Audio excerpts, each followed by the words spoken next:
온 땅이여 여호와께 즐거운 찬송을 부를지어다. 언제나 우리들의 힘이 되시는 여호와 하나님을 찬양하며 이 시간 영과 진리로 하나님께 나아가겠습니다. 한 주간의 삶을 돌아보며 하나님께 겸손히 무릎을 꿇고 회개의 기도를 드리며 2020년 10월 4일 주일학교 중고등부 예배를 시작하겠습니다. 기도하겠습니다.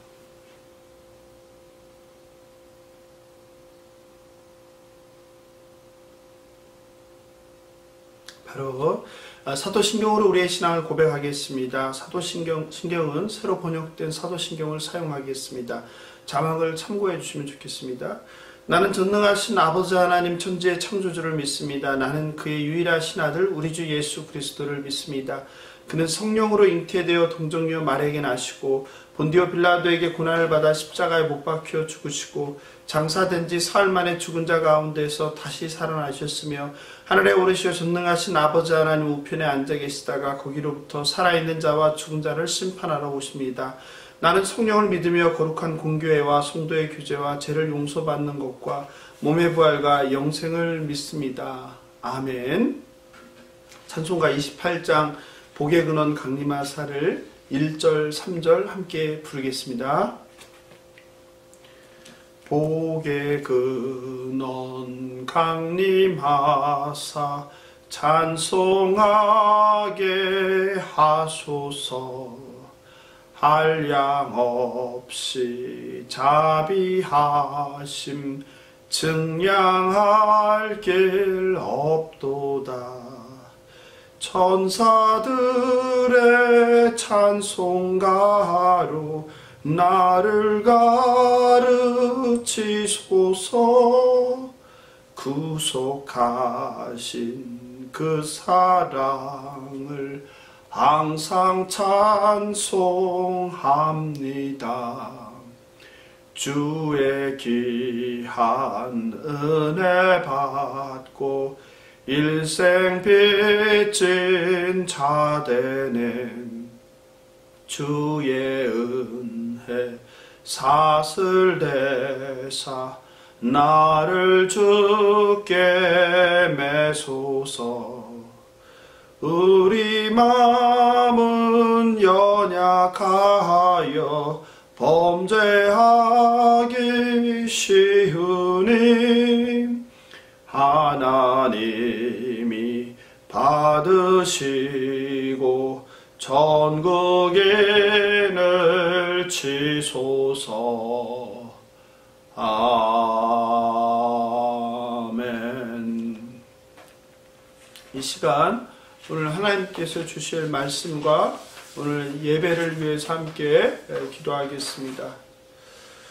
사랑과 긍휼이 풍성하신 창조주 하나님 아버지, 인류의 탐욕과 파괴로 생태계가 신음하고 있습니다.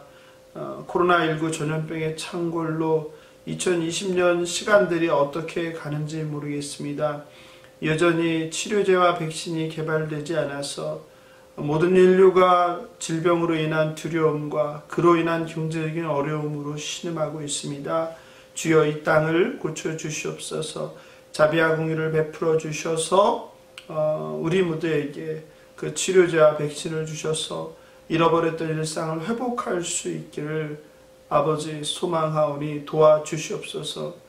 하나님 아버지, 주일 아침 우리 청소년들 한가위 명절을 잘 보내고 이렇게 예배 자리에 다시 나왔습니다. 오늘 이 예배를 통하여서 선포되는 하나님의 말씀을 통하여 우리의 영이 새롭게 되기를 소망합니다. 오늘은 특별히 빌립보서 4장 4절 9절로 주 안에서 항상 기뻐하라 라는 제목으로 말씀을 증거합니다. 하나님, 정말 기뻐하기가 힘든 삶 가운데 있습니다. 어려운 상황 가운데 있습니다. 답답한 상황 가운데 있습니다. 그럼에도 불구하고 아무것도 염려하지 말고 기뻐하라는 주님의 말씀의 의미가 무엇인지를 깨달아 아는 시간 될 수 있도록 축복하여 주시옵소서. 지금은 예배를 시작하는 시간입니다. 마치는 시간까지 성령 하나님 함께하여 주셔서 우리의 마음이 열리게 하시고 하나님을 향한 우리의 사랑이 확인되는 그런 시간 될 수 있도록 함께하여 주시옵소서. 감사하며 생명 되신 예수님의 이름으로 기도합니다. 아멘. 오늘 주실 하나님 말씀 함께 보도록 하겠습니다. 빌립보서 4장 4절에서 7절 짧은데요. 함께 읽어보겠습니다. 주 안에서 항상 기뻐하라. 내가 다시 말하노니 기뻐하라. 너희 관용을 모든 사람에게 알게 하라. 주께서 가까우시니라. 아무것도 염려하지 말고 다만 모든 일에 기도와 간구로 너희 구할 것을 감사함으로 하나님께 아뢰라. 그리하면 모든 지각에 뛰어난 하나님의 평강이 그리스도 예수 안에서 너희 마음과 생각을 지키시리라. 아멘. 오늘은 주 안에서 항상 기뻐하라는 제목으로 하나님 말씀을 전하도록 하겠습니다. 청소년 여러분, 한가위는 잘 보내셨는지요? 오늘은 빌립보서 첫 시간입니다. 먼저 빌립보서에 대해서 간단하게 여러분에게 첫 시간이니까 소개하고자 합니다. 빌립보서는 사도 바울이 저자로서 에베소서, 골로새서 그리고 빌레몬서와 함께 로마 감옥에 투옥되었던 BC 62년경에 썼던 옥중 서신입니다. 바울은 2차 전도 여행을 하게 되는데 그때에 사도행전 16장에 보면 나오죠. 이 지역 빌립보에 처음 복음을 전하게 되었습니다. 사도행전 16장을 보면 아시아 드로아에 있던 바울에게 밤에 마게도냐 사람이 나타나서 마게도냐로 건너와서 우리를 도우라고 청하게 됩니다. 바울은 그 환상을 경험한 후에 마게도냐로 떠나 복음을 전하게 되었습니다. 이 빌립보는 로마의 식민지로서 마게도냐의 주요한 도시 중에 하나였습니다. 빌립보 성은 알렉산더 대왕의 아버지인 마케도니아 왕 필리포스 2세의 이름을 따서 붙인 이름이에요. 필리포스에서 나온 이름이죠. 이 빌립 2세는 주전 4세기에 빌립보 주변에 금광이 있었는데 그 금광을 차지할 욕심으로 이 지역을 정복하게 됩니다. 금광이 있었기 때문에 성은 굉장히 부유한 로마의 식민지였고 이곳은 곧 빌립보 시민들이 로마 시민이라는 뜻이었습니다. 빌립보는 특별히 로마 군대 출신의 많은 이탈리아 정착자들로 인해서 사람들의 신분이 상승하였고 로마인처럼 옷을 입었고 그러니까 로마를 굉장히 동경했던 거죠. 그리고 라틴어를 그들의 공용어로 사용하였고 늘 활기가 넘쳤습니다. 빌립보의 건축과 행정은 로마로부터 흉내낸 것들이 많았고 황제 숭배의 사상이 아주 도시 전체에 퍼져 있는 그런 우상 숭배의 곳이기도 했습니다. 빌립보 교회는 바울이 마게도냐에서는 최초의 교회이고 빌립보서에 쓴 목적은 바울이 로마 감옥에 갇혀 있는 것을 알고서 빌립보 성도들이 그 사랑하는 스승 바울에게 선물을 보낸 것 같아요. 그 선물에 대해서 감사 인사를 하고 그들이 마음을 하나가 되기를 모두가 빌립보 교인들이 하나가 되기를 바라는 마음에서 쓴 편지입니다.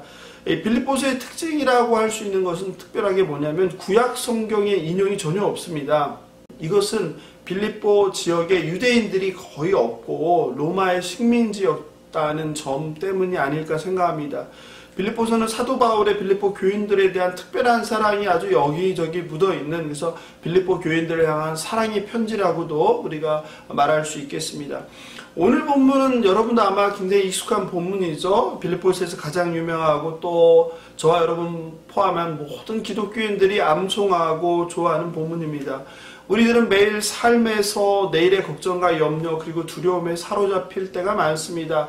역사적 유례가 없었던 물질적 풍요의 시대를 누리지만 생존 경쟁에 아주 치열한 생존 경쟁의 각축적인 자본주의 사회를 살아가는 정신적 스트레스는 사실 어느 때보다 높은 시대입니다. 하지만 신앙생활의 연륜이 쌓아가고 믿음이 깊다고 걱정과 두려움이 없거나 완전히 사라지지는 않습니다. 여러분들도 많이 들어봤겠지만 초등학교 때인가요? 우산장수와 부채장수를 둔 어머니 이야기가 있습니다. 두 아들의 어머니는 비가 오면 부채가 안 팔릴까봐 작은 아들을 걱정하고 또 해가 뜨면 우산이 안 팔릴까봐 큰 아들을 걱정합니다. 큰 아들을 걱정했습니다. 그 모습을 보던 이웃 주민이 말했죠. 생각을 바꿔보세요. 비가 오면 우산 장사가 잘 되니 큰 아들을 생각하며 기뻐하고 해가 뜨면 작은 아들 부채 장사가 잘 되니 기뻐하면 되잖아요. 이렇듯 인간은 상황을 부정적으로 생각하고 일어나지도 않은 일들을 걱정하고 염려하는 경향이 있습니다. 밤새 잠을 뒤척이며 일어나지도 않은 내일 일에 대하여 소설을 쓰고 영화를 찍으며 안 해도 될 노력을 하며 불행을 확대하는 게 우리 인간이란 존재입니다. 인간은 누구나 예외 없이 크던 작던 문제와 걱정을 안고 살아갑니다. 그래서 문제 없는 인생, 그리고 아픔 없는 인생, 걱정 없는 인생은 없는 것 같습니다. 인간이 산다는 것, 숨을 쉰다는 것은 어떤 점에서는 문제의 연속이고 걱정과 염려일지도 모르겠습니다. 그런데 문제는 이런 걱정과 염려가 하나님께로부터 오는 것이 아니라는 사실입니다. 대부분 이 땅으로부터 오는 세상의 유혹과 탐심과 인간의 죄성으로 인한 자기 중독성에서 자기 중심성에서 기인하는 경우가 많습니다. 그래서 사탄이 인간을 넘어지게 하는 유혹의 시작도 어떤 점에서는 걱정과 염려, 불안이 아닐까 싶습니다. 이것이 심해지면 병이 되기도 합니다. 불면증이나 우울증을 겪게 됩니다. 계속되는 고난과 사탄의 공격 앞에 스스로 마음을 지키는 것은 쉽지 않습니다. 또 애써 마음을 지켜본다고 해도 여러 가지 불행이 겹쳐서 오면 다시 무너지게 되어 있습니다. 사탄은 끊임없이 우리의 약점을 통해서 우리를 공격합니다. 벼랑 끝에 매달려서 떨어지지 않으려고 버티고 있는데 그 매달린 우리들의 손가락을 하나하나 떼어내며 우리가 포기하게 만듭니다. 그런데 오늘 본문 4절에서 바울은 빌립보 교인들에게 뜻밖의 말로 권면합니다. 첫 번째입니다. 주 안에서 항상 기뻐하십시오. 어떻게 우리가 항상 기뻐할 수 있습니까? 불가능합니다. 오히려 우리가 사는 일상은 문제투성이입니다. 특히 지금은 전 인류가 코로나 바이러스로 인한 팬데믹으로 집단적으로 고통을 경험하고 있습니다. 집단적으로 우울감에 사로잡혀 있습니다. 그것도 한 달도 아니고 두 달도 아니고 벌써 6개월이 지났습니다. 근데 앞으로도 상당 기간을 이런 고통 가운데 살아야 될 것 같아 보이는 상황입니다. 그러니 더 우리의 고통은 가중됩니다. 불확실한 미래로 염려와 근심이 더욱 많아졌습니다. 눈을 들어 우리의 현실을 보면 온갖 삶의 어려움에 둘러싸인 것 같습니다. 질병의 위험, 비정상적인 삶, 바이러스로 인해 위축된, 제한된 삶, 실업의 공포, 도산의 위험 등등 국가 간의 왕래도 정지되어 버렸습니다. 해외를 가기도 쉽지 않은 상황입니다. 외국에서 우리나라로 오지도 못하는 상황입니다. 어떻게 이런 상황에 항상 우리가 기뻐할 수 있겠습니까? 그리스도인으로 고난을 어느 정도 견디며 참는 것은 가능합니다. 그런데 항상 기뻐하는 것은 글쎄요, 어떻게 그게 가능할까라는 생각을 하게 됩니다. 때로는 이런 바울의 권면이 가혹하게 느껴지고 너무 현실감이 없는 이야기 아닌가라는 생각이 들 때가 있습니다. 그렇다면 바울이 말하는 그 기쁨의 정체는 도대체 무엇일까요? 우리에게 억지스러운 가식적인 기쁨을 말하는 것일까요? 전혀 기쁘지 않은데 상황은 정말 암담한데 일부러 기쁜 척을 하라는 뜻일까요? 아니면 추상적이고 관념적이고 현실 도피적인 기쁨을 말하라는 것일까요? 그러니까 현실 세계에 발딛고 살면서 현실 세계에 사는 것 같지 않고 뭐 천상의 삶을 사는 것처럼 아니면 저 산속에서 현실 회피적인 삶을 사는 것처럼 그런 것을 말하는 걸까요? 바울이 처한 상황을 살펴보면 결코 현실 도피적인 그런 기쁨을 말하는 것 같지 않습니다. 어떤 영적으로 신비로운 그런 상태를 말하는 것 같지도 않습니다. 그런데 우리가 여기서 주목할 것이 하나 있습니다. 그것은 바로 사도 바울이 어떤 상황에 처해 있는가입니다. 바울은 지금 감옥에서 편지를 쓰고 있습니다. 이 편지를 보낼 당시 바울은 로마 감옥에 갇혀 있던 것으로 보입니다. 빌립보서 1장 12절입니다. 형제들아, 내가 당한 일이 도리어 복음 전파의 진전이 된 줄을 너희가 알기를 원하노라. 무슨 말입니까? 감옥에 갇혔는데 복음을 전파하는 기회가 되었다 이 말입니다. 그리고 13절입니다. 이러므로 나의 매임이, 여기 나오죠. 나의 매임이라는 게 무엇입니까? 감옥에 갇혔다 이런 뜻이겠죠. 우리 인간적인 생각으로는 바울은 어떤 상황입니까? 최악의 상황이죠. 감옥에 갇힌 상황입니다. 전혀 기뻐할 수 있는 상황이 아닙니다. 감옥에 갇혔는데 기뻐할 사람이 세상에 누가 있겠습니까? 그것도 그냥 좀 있으면 풀려나는 게 아니죠. 잘못되면 사형을 당할 수 있는 그런 중범입니다. 중죄를 지었습니다. 고난에 있는 바울이 감옥 안에서 우리가 이해할 수 없는 고난 중의 기쁨을 빌립보 사랑하는 성도들에게 말하고 있는 것입니다. 그런데 우리는 이미 사도행전 16장에서 이런 바울을 경험했습니다. 16장 25절이죠. 제가 읽어드리겠습니다. 한밤중에 바울과 실라가 기도하고 하나님을 찬송하며 제수들이 듣더라. 어떤 상황입니까? 이때도 바울이 감옥에 갇혀 있었습니다. 그런데 바울에 갇혀서 뭐하고 있습니까? 하나님을 원명하고 자기가 처한 상황을 불평하고 탄식하지 않습니다. 도리어 어떻게 합니까? 신라와 함께 하나님을 찬양하였다, 이렇게 본문을 말합니다. 몸이 성한 상태도 아니었습니다. 사도행전 16장을 보면 22절 23절을 보면 옷이 찢기고 벗기고 매를 맞은 상태였다고 합니다. 24절을 보면 착고에 채워진 상태였다고 합니다. 어떻게 이런 상황에서 하나님을 찬양하겠습니까? 우리들 같으면 이런 상황에서 기도와 찬양이 나오겠습니까? 바울은 스스로 직접 말할 수 없는 고난이란 고통 가운데 있습니다. 그런데 우리가 이해할 수 없는 어떤 기쁨 가운데 그는 하나님을 찬양하는 것입니다. 결국 바울이 기뻐하라는 것의 핵심은 그냥 기뻐하는 게 아닙니다. 기분이 좋은 상태가 아닙니다. 주 안에서 기뻐하라는 것입니다. 이것을 이해하는 저와 여러분 되면 좋겠습니다. 신자들의 참된 기쁨이 삶에 처한 상황에 있지 않다는 것을 말합니다. 세상으로부터 오는 기쁨이 아니라 나의 처한 상황의 어떤 좋음으로 인한 기쁨이 아니라 바로 하나님께서 주시는 예수 그리스도 안에서 누리는 기쁨을 바울은 말하고 있습니다. 우리가 처한 현실은 조금도 바뀌지 않았습니다.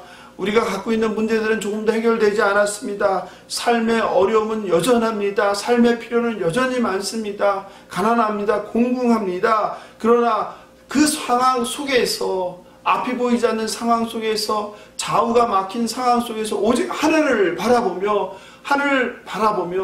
하늘에 계신 여호와 하나님으로 기뻐할 수 있는 그런 기쁨을 말합니다.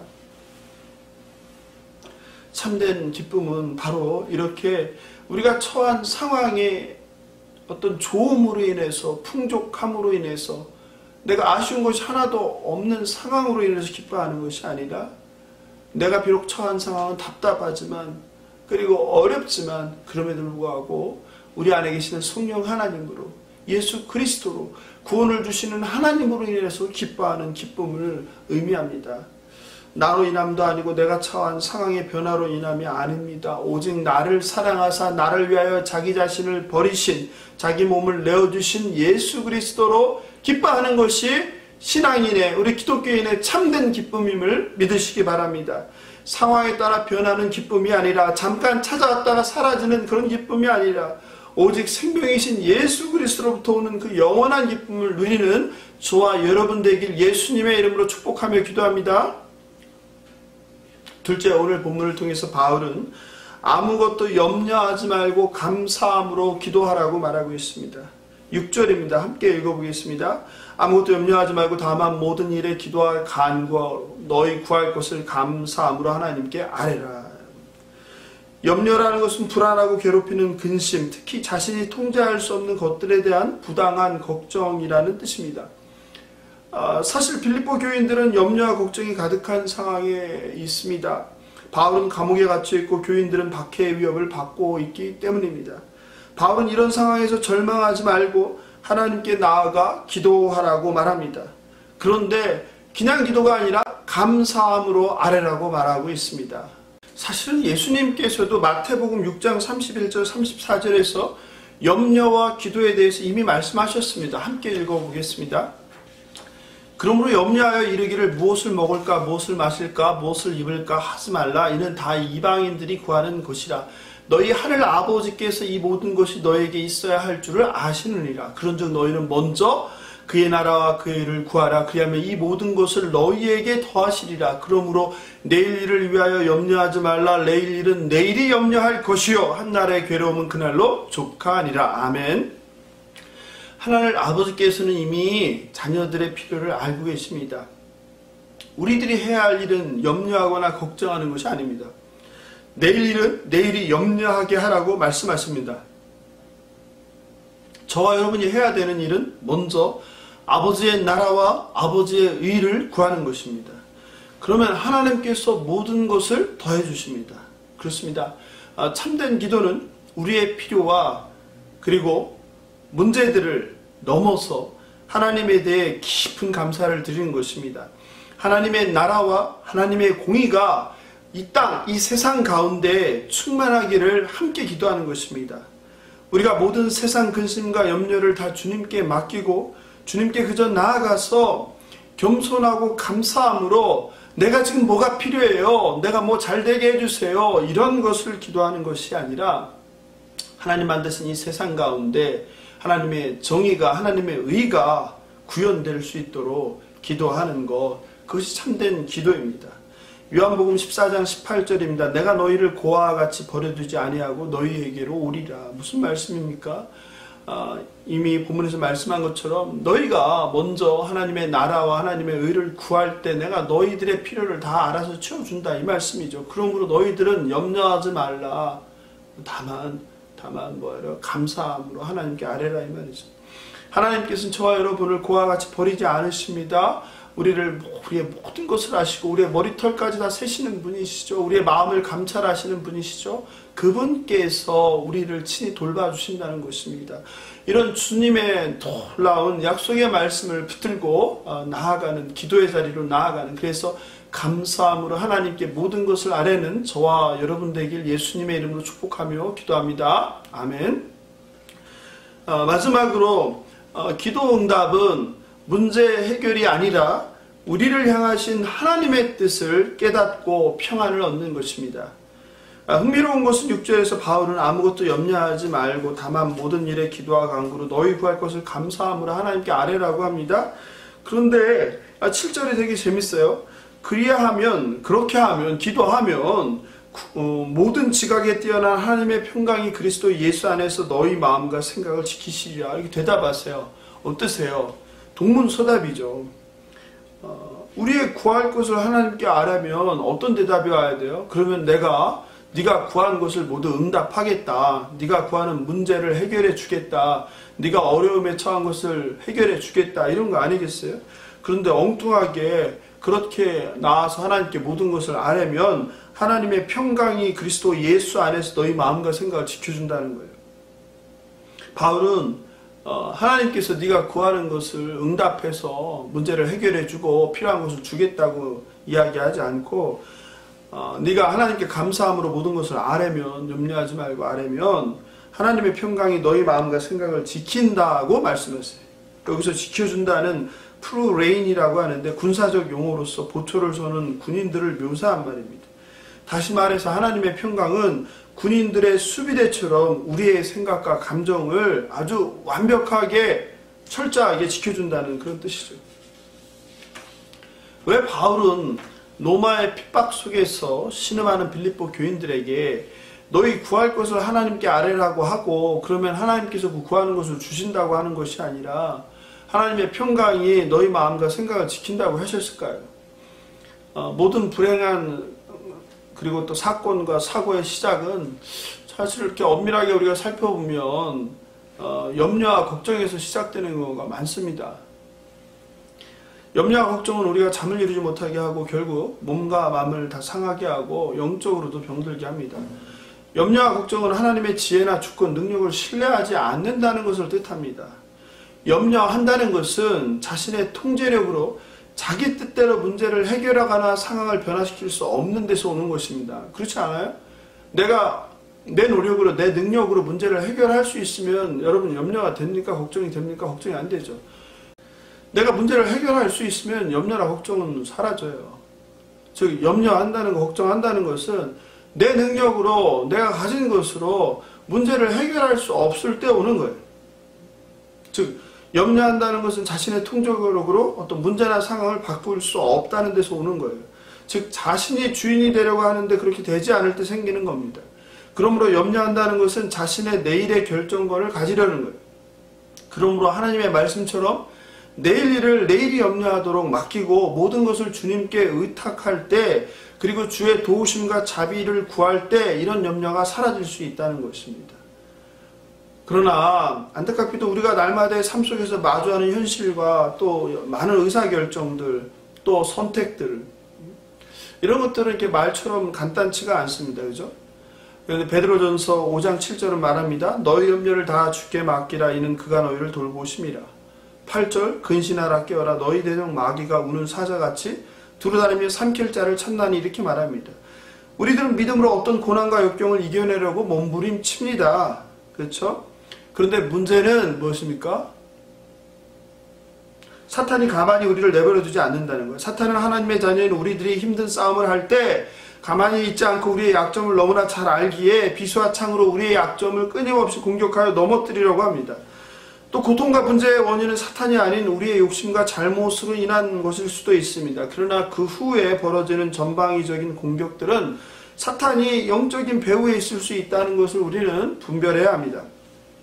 그래서 성경은 고난의 상황 가운데서 무엇보다도 우리 마음을 지킬 것을 말합니다. 순간 화가 날 때, 속상할 때, 누군가 나를 무시할 때, 화를 내거나 부정적 생각으로, 우울한 생각으로 우리의 영혼을 곤비하게 하지 않도록, 낙심하지 않도록, 포기하지 않도록, 절망하지 않도록 무엇보다도 우리의 마음을 지켜야 하는 것입니다. 잠언 4장 23절입니다. 모든 지킬 만한 것 중에 더욱 네 마음을 지키라. 생명의 근원이 이에서 남이라. 아멘. 어떤 위기의 상황 가운데도 하나님께서 주시는 평강으로 그리스도 예수 안에서 마음을 지켜야 하는 이유가 바로 여기에 있습니다. 무엇입니까? 마음을 지키는 것, 그것은 왜냐하면 마음에서 생명이 나기 때문이라고 성경은 말하고 있습니다. 어떤 상황 가운데서도 여러분 결코 마음을 잃지 않고 마음을 지키는, 무엇보다도 우리 스스로의 어떤 힘이나 능력으로가 아니라 하나님께서 주시는 그 평강을 그리스도 예수 안에서 지키는 저와 여러분 되길 예수님의 이름으로 축복하며 기도합니다. 바울은 바로 이 빌립보 교인들을 향하여 사랑으로 권면합니다. 감옥에 갇힌 상태에서 두려움과 걱정과 불안에 쌓여있는 빌립보 교인들에게 자신이 옥에 갇힘에 대한 부당함을 혹은 불평과 넋두리를 하지 않습니다. 오히려 감옥에 있지 않은 자유한 자들을 향하여서 기뻐하라, 항상 기뻐하라 라고 권면합니다. 본인은 정작 옥에 갇혀서 고통과 불평과 절망에 있을 수 있는데, 그런데 바울은 오히려 매이지 않는 자유로운 빌립보 교인들에게 역설적으로 고난 가운데서도 항상 기뻐하라고 권면하고 있습니다. 이 기쁨은 상황에서 오는 기쁨이 아니라 주 안에서 누리는 참된 기쁨입니다. 그리고 아무것도 염려하지 말고 모든 일에 기도와 간구로 구할 것을 감사함으로 하나님께 아뢰라고 합니다.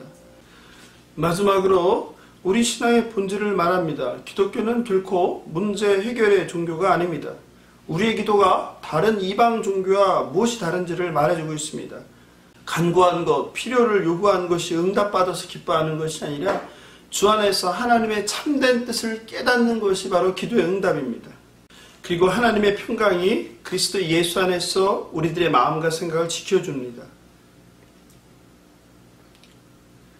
이런 하나님의 평강으로 영혼을 소망하며 썩어져 사라질 이 땅의 부경화를 배설물로 여기며 나그네로 살아가는 저와 여러분 되길 소망합니다. 어떤 상황에서도 사탄의 유혹과 시험으로 마음이 흔들리지 말고 절망과 낙심하지 말고 오직 하나님을 바라보며 예수 안에서 참된 기쁨을 누리게 되길 원합니다. 청소년 여러분, 혹시 불안하십니까? 공부 걱정, 시험 걱정, 미래 걱정, 미래 직업 걱정, 친구 관계 걱정, 엄마 걱정, 아빠 걱정, 건강 걱정으로 가득하지는 않으십니까? 그렇다면 오늘 주신 이 말씀을 꼭 붙들고 하나님 말씀의 능력을 경험하시기 바랍니다. 주 안에서 예수 그리스도로 참된 기쁨을 누리시는 저와 여러분 되면 좋겠습니다. 모든 인류가 코로나 팬데믹으로 불확실하고 불안한 내일을 하루하루를 살아갑니다. 비정상적인 삶이 일상이 되어버렸습니다. 물론 속히 잃어버린 일상을 회복하길 기도해야 합니다. 또 한편으로는 비정상적인 일상에 잘 적응하여서 이런 새로운 일상에도 불구하고 우리가 감사함으로 이 삶을 성실하게 살아내야 합니다.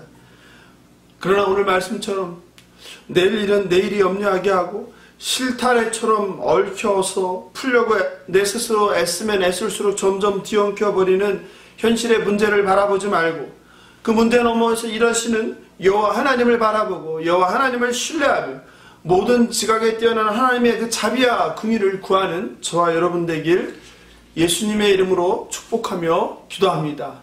아멘. 기도하겠습니다.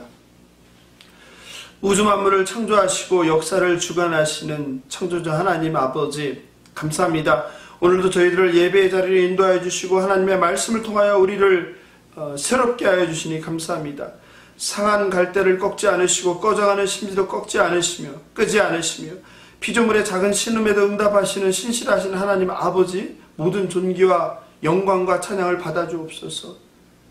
여전히 옛사람의 습성을 벗어버리지 못하고 죄의 종노릇하며 끝없는 자기중심성과 부패한 생각으로 탐욕과 욕망으로 세상과 하나님 나라 사이에서 갈팡질팡하는 저희들의 죄를 회개하오니 용서하여 주옵소서. 아무것도 염려하지 말고 다만 모든 일에 기도와 간구로 너희 구할 것을 감사함으로 하나님께 아뢰라. 그리하면 모든 지각에 뛰어난 하나님의 평강이 그리스도 예수 안에서 너희 마음과 생각을 지키시리라 말씀하신 대로 우리를 가득 채우고 있는 염려와 근심 걱정이 모두 사라지게 하여 주시옵소서. 오직 하나님 아버지를 믿고 신뢰하면서 우리의 마음을 지키는 저희들 될 수 있도록 인도하여 주시옵소서. 이번 한 주간도 하나님 주신 말씀 붙들고 세상 가운데에서 승리하는 우리 주일학교 청소년들 될 수 있도록 축복하여 주시옵소서. 감사하며 생명 되신 예수님의 이름으로 기도합니다. 아멘. 이 시간 오늘 말씀 생각하면서 찬송가 533장 내 맘의 주여 소망되소서 1절과 그리고 4절을 함께 부르도록 하겠습니다. 내 맘의 주여 소망되소서 주 없이 모든 일 헛되어라. 밤이나 낮이나 주님 생각 잘 때나 깰 때 함께 하소서. 영원한 주님 내 승리의 주 하늘의 기쁨을 주옵소서. 어떠한 고난이 닥쳐와도 만유의 주여 소망되소서. 아멘. 감사합니다. 교회 소식과 광고를 드리겠습니다. 함께 주보를 살펴보시기 바랍니다. 토요일 밤 10시에 줌을 통해 함께 만나 교제하면 좋겠습니다. 많은 분들이 함께 줌에서 인사 나누면 좋을 것 같아요. 두 번째, 주일 영상 예배 참석 후 댓글로 참석을 알려주시면 좋겠습니다. 또한 말씀 듣고 적용과 결단도 나눠주시면 좋겠습니다. 오늘은 소요리 문답, 웨스트민스터 소요리 문답 제14문답을 나누겠습니다. 주보의 오른편에 있습니다. 함께 읽어보겠습니다. 죄란 무엇입니까? 같이 읽어볼까요? 죄란 하나님의 법을 순종함에 있어 부족하거나 하나님의 법을 어기는 것입니다. 참고 말씀 요한일서 3장 4절입니다. 죄를 짓는 자마다 불법을 행하나니 죄는 불법이요. 야고보서 4장 17절입니다. 그러므로 사람이 선을 행할 줄 알고도 행하지 아니하면 죄니라. 아멘. 오늘 주일학교 기도 제목 함께 보겠습니다. 1.